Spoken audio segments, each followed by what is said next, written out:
हम जहाँ बैठे हैं आदित्य, ये मातोश्री है, जिसकी चर्चा दशकों से न सिर्फ हिंदुस्तान बल्कि दुनिया में होती है।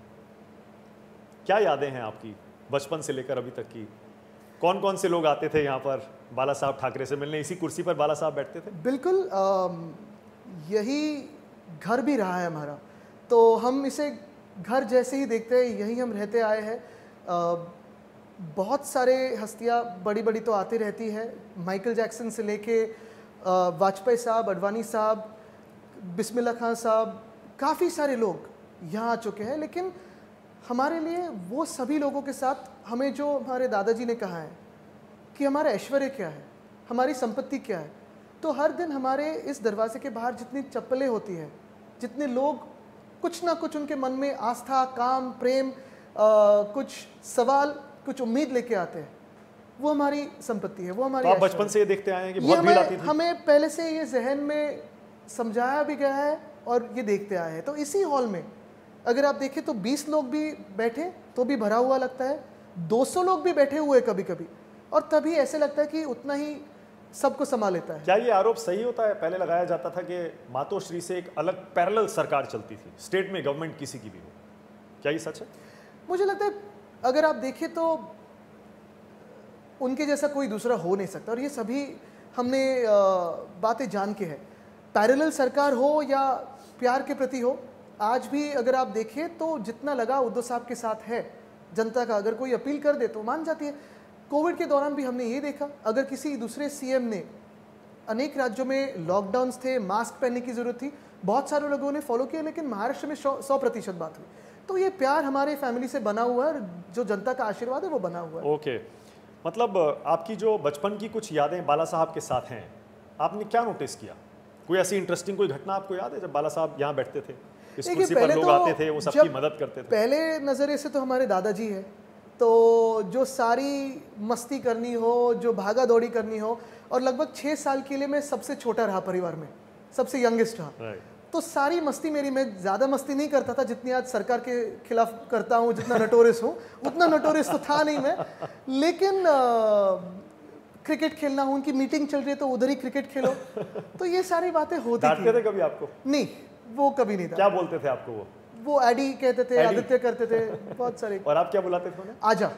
आजा। आजा, आजोबा का शॉर्ट फॉर्म आजा बन गया, आजा और माँ जी। तो आपके लिए तो मुश्किल रहा होगा ना जब बाला साहब का निधन हुआ?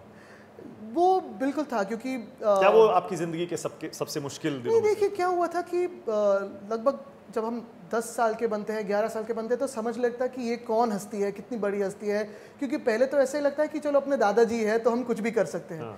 फिर उनके साथ मैं काफ़ी घूमा भी हूँ, सारे उनके जो पॉलिटिकल टूर्स होते थे, मीटिंग्स होते थे।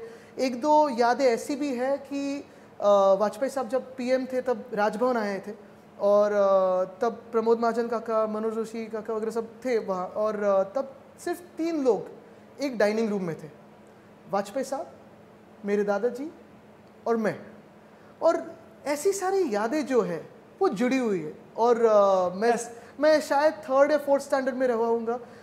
बाकी सारे लोगों के साथ भी बहुत अच्छा नाता था, लेकिन ये सारे लोगों के साथ मिलना, उनकी जो बातें हैं, उनसे काफ़ी सारी चीज़ें समझना। ट्रेनिंग तो आपकी बचपन से शुरू हो गई होगी? ऐसे नहीं थे कि ट्यूशन में बैठ रहे, लेकिन चलो मुझे आना है आपके साथ में, क्योंकि वो जो माहौल होता था, वो जो एक प्यार होता था, उस टाइम तो आपको समझ में नहीं आया होगा, आप छोटे थे, अब समझ में आता है कि उनकी एक कल्ट जैसी फॉलोइंग बिल्कुल उनका अंदाज, करिश्मा ऐसा इतना तेज शब्दों में नहीं पकड़ सकते। देखो, एक मैं खुद को फॉर्मर कवि कहता हूँ, क्योंकि उन्होंने मुझे तब एनकरेज किया था कि कविताएं लिखो।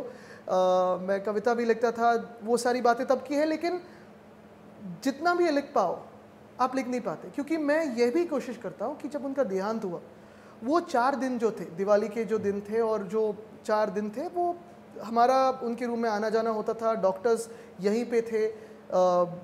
वो जो बाहर का जो चित्र था, पूरा लाखों लोग पूरे घर के बाजू में, कलानगर के आसपास कहाँ से लोग आए थे, जो घर पे भी आए, कितनों को उन्होंने मदद किए हैं, कुछ किसी की स्कूल के एडमिशन हो, कभी किसी का क्या हो, लेकिन बातें जितनी भी समझने की कोशिश करो आप लिख नहीं पाते।